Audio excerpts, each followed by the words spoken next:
Okay, so get this. My dad comes upstairs last night, right? He walks in and he's like, how do you put pictures in an email?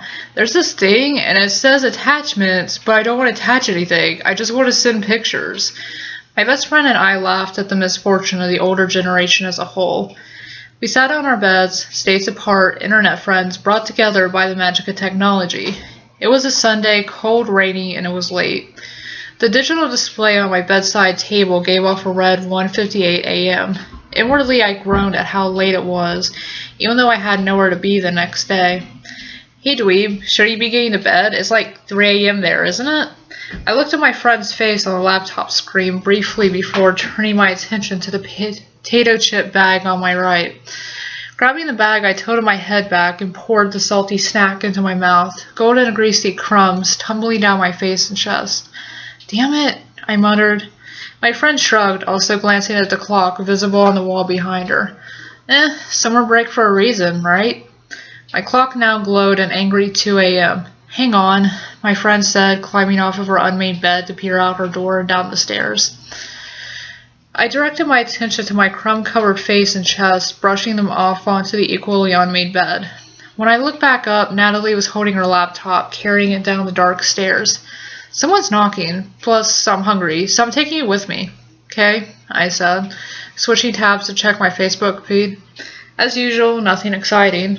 I switched back to the Skype window in time to see her peer out the peephole in her door and shrug. I don't even see anyone, she said, busying herself with looking through cupboards for a suitable late-night snack. I heard the faucet turn on. Do I want mac and cheese or... Obviously. 2:10 a.m. This time I heard the knocking too. Are you kidding me? Natalie said, this time opening the door. Looking past her, I couldn't see anyone. She shook her head and shut the door. Who the hell does this at 3 in the morning anyway? Like, are you serious right now? I shrugged in response and watched her put a pot of water to boil on the stove. Another knock. I could almost feel the anger radiating through the screen. Natalie threw the door open and shouted into the night, What? I winced from her volume, knowing full well how fantastic her temper could get. Again, I strained my eyes to look past her, but there was no one to be seen. She shut the door, and as soon as she did, another loud series of knocks came from the other side of the door, making it visibly shake.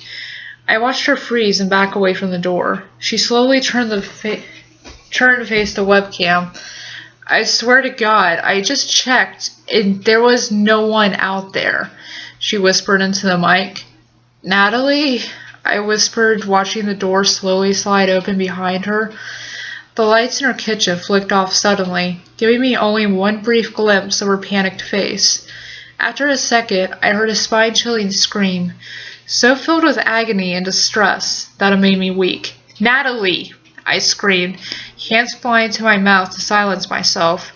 My screen suddenly filled with a new face, someone with a makeshift mask that appeared to be made out of a white sheet. An unsettling smiley face drawn on in black marker, lit only by the backlight on Natalie's computer. That was the last thing I saw before the video call was disconnected. I panicked, slammed my laptop shut, and began searching my bed for my phone. Unable to find it, I ran out to the kitchen and snapped up the house phone, dialing 911 with frantic, shaking fingers. 911, what is your emergency? I'm calling to report. Hello? Stay with me. My eyes flickered to the clock on the microwave. 3 a.m. There was a knock on the door.